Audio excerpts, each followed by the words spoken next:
Assalamualaikum warahmatullahi wabarakatuh. Perkenalkan, nama saya Farah Korinati Nabila, NIM E2019-2069, Prodi Ekonomi Syariah 2, Fakultas Ekonomi dan Bisnis Islam.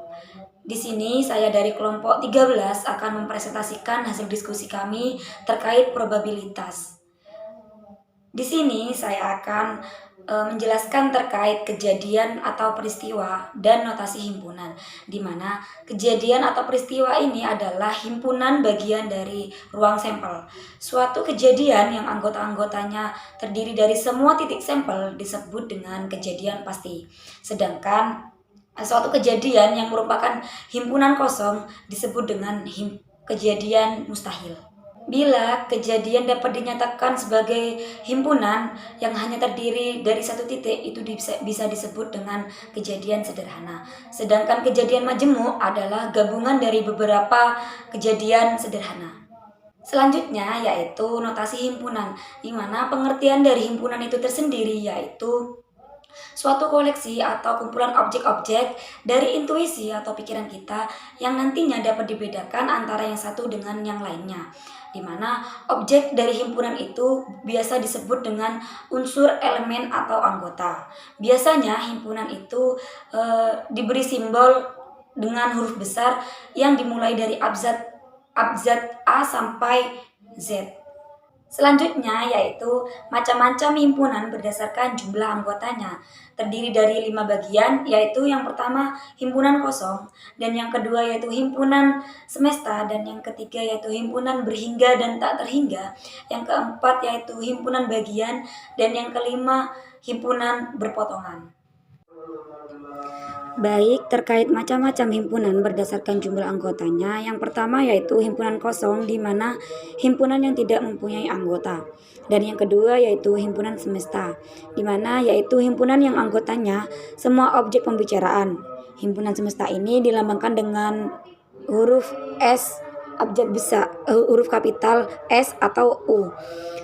Dan yang ketiga yaitu himpunan berhingga dan himpunan tak terhingga, di mana himpunan dikatakan berhingga jika himpunan tersebut mempunyai anggota yang banyaknya berhingga, ataupun himpunan yang dikatakan tak terhingga jika himpunan tersebut mempunyai anggota yang banyaknya juga tidak terhingga. Dan selanjutnya yaitu himpunan bagian atau subset, di mana himpunan A dikatakan himpunan bagian dari himpunan B jika setiap anggota A merupakan anggota dari B. Dan yang kelima yaitu himpunan berpotongan. Dua himpunan A dan B dikatakan berpotongan, ditulis A berpotongan dengan B jika A hanya ada anggota yang menjadi anggota B. Selanjutnya yaitu terkait operasi dalam himpunan, di mana dibagi menjadi 5 juga, yang dimana pertama yaitu gabungan atau union, yang kedua yaitu irisan atau intersection, yang ketiga yaitu komplement, dan yang keempat yaitu selisih dua himpunan, dan yang kelima yaitu jumlah dari dua himpunan. Selanjutnya yaitu operasi dalam himpunan, juga dibagi menjadi 5. Yang pertama gabungan atau union, diberikan himpunan A dan B. Gabungan himpunan A dan B ditulis dengan A, B adalah suatu himpunan yang anggotanya terdiri atas anggota A atau anggota B. Yang kedua yaitu irisan atau intersection, diberikan himpunan A dan B. Irisan himpunan A dan B ditulis dengan A irisan B adalah suatu himpunan yang anggotanya terdiri atas anggota A dan sekaligus anggota B. Dan yang ketiga yaitu komplement, diberikan suatu himpunan A. Komplement dari A ditulis dengan AC atau huruf kapital A adalah himpunan yang anggota-anggotanya berada dalam himpunan semesta tetapi bukan anggota A. Dan yang keempat yaitu selisih dua himpunan. Selisih dua himpunan A ada dan himpunan B ditulis A strip B adalah himpunan yang anggota-anggotanya terdiri atas A dan bukan anggota B. Yang terakhir yaitu jumlah dua himpunan. Jumlah dua himpunan A dan himpunan B ditulis dengan A. B adalah himpunan yang anggota-anggotanya terdiri atas anggota A yang bukan anggota B dan anggota B yang bukan anggota A. Itu saja yang bisa saya jelaskan dan saya sampaikan. Kurang lebihnya mohon maaf. Wallahul muwaffiq ila aqwamit thoriq. Wassalamualaikum warahmatullahi wabarakatuh. Assalamualaikum warahmatullahi wabarakatuh. Perkenalkan, nama saya Uswatun Hasanah dengan NIM E 2019-2054. Baik, di sini saya akan menjelaskan tentang aturan dasar probabilitas. Jadi, aturan dasar probabilitas di sini ada dua, yaitu yang pertama ada aturan penjumlahan dan yang kedua ada aturan perkalian. Dalam aturan penjumlahan sendiri ada dua kejadian, yakni kejadian saling lepas dan kejadian tidak saling lepas. Kejadian saling lepas terjadi jika kejadian yang satu menyebabkan tidak terjadinya kejadian yang lain, sehingga kejadian tersebut tidak dapat terjadi pada saat yang bersamaan, atau bisa dikenal juga dengan kejadian saling asing. Dan jika kejadian A dan B saling lepas, maka probabilitas terjadinya kejadian tersebut adalah P dalam kurung A gabungan B sama dengan PA ditambah PB. Dan untuk tiga kejadian saling lepas bisa ditulis dengan P dalam kurung A gabungan B gabungan C sama dengan PA ditambah PB dan ditambah PC. Misalkan, sebuah dadu dilemparkan ke atas. Kejadian-kejadiannya adalah A. Peristiwa mata dadu 2 muncul, dan B adalah mata dadu lebih dari 4 muncul. Tentukan probabilitasnya dari kejadian P dalam kurung A gabungan B. Jawabannya PA sama dengan 1/6. Kenapa 1/6? Iya, karena sudah diketahui bahwa mata dadu itu semua jumlahnya ada 6.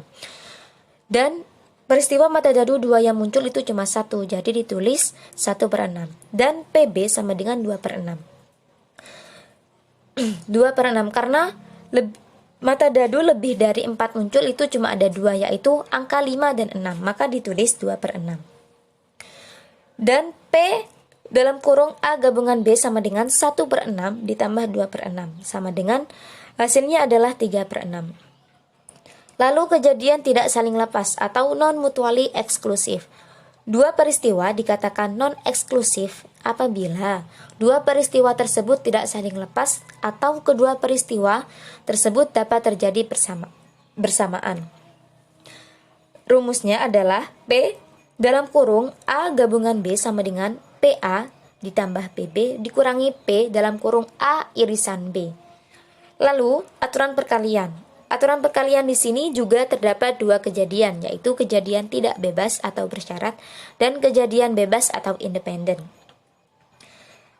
Kejadian tidak bebas terjadi jika peristiwa yang satu mempengaruhi, merupakan syarat terjadinya peristiwa yang lain.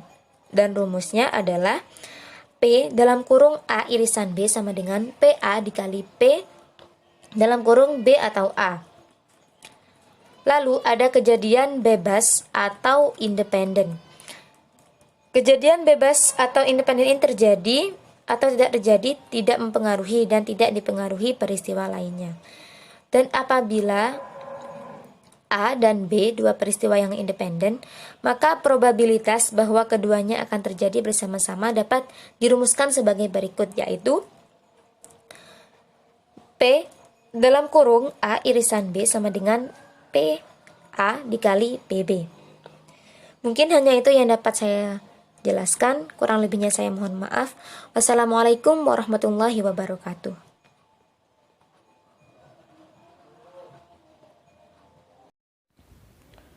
Assalamualaikum warahmatullahi wabarakatuh. Perkenalkan, nama saya Muhammad Salamun, NIM E 2019-2089. Pada kesempatan kali ini, saya akan menjelaskan tentang permutasi dan kombinasi. Permutasi itu sendiri yaitu susunan yang dibentuk dari anggota-anggota suatu himpunan yang mengambil seluruh atau sebagian anggota himpunan dan memberi arti pada urutan anggota dari masing-masing susunan. Rumus dari permutasi yaitu N kecil, P besar, R kecil sama dengan N tanda seru per buka kurung N min R tutup kurung tanda seru.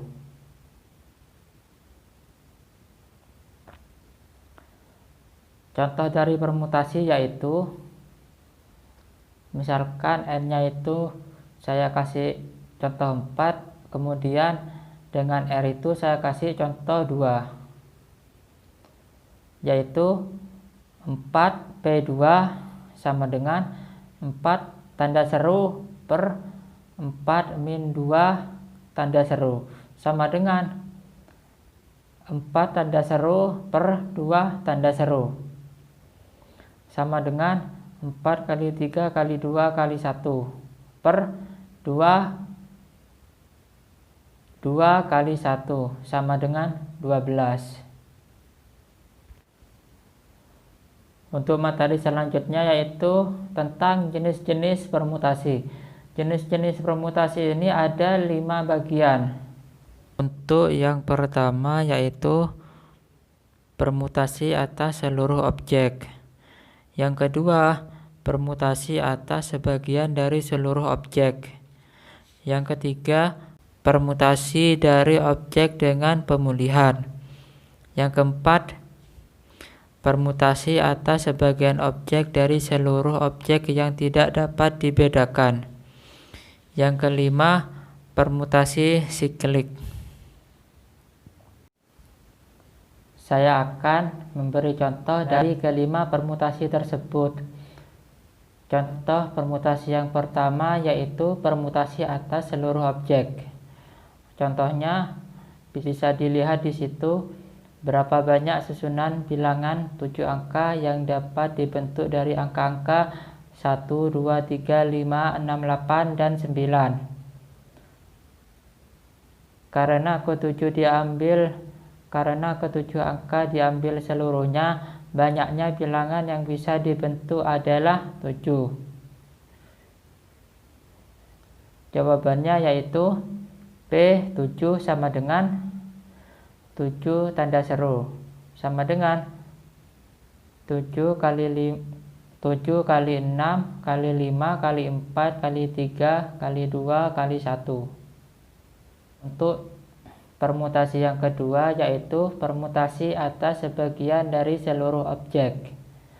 Contohnya bisa dilihat sebanyak 3 kupon diambil dari 5 buah kupon untuk menentukan hadiah pertama, kedua, dan ketiga. Hitunglah banyaknya titik contoh dari dalam ruang tersebut. Nah, di situ berarti R-nya 3, kemudian N-nya 5. Cara mengerjakannya yaitu 5P3 sama dengan 5 tanda seru per 3 per 5 min 3 tanda seru sama dengan 5 kali 4 kali 3 kali 2 kali 1 per 2 kali 1 sama dengan 60.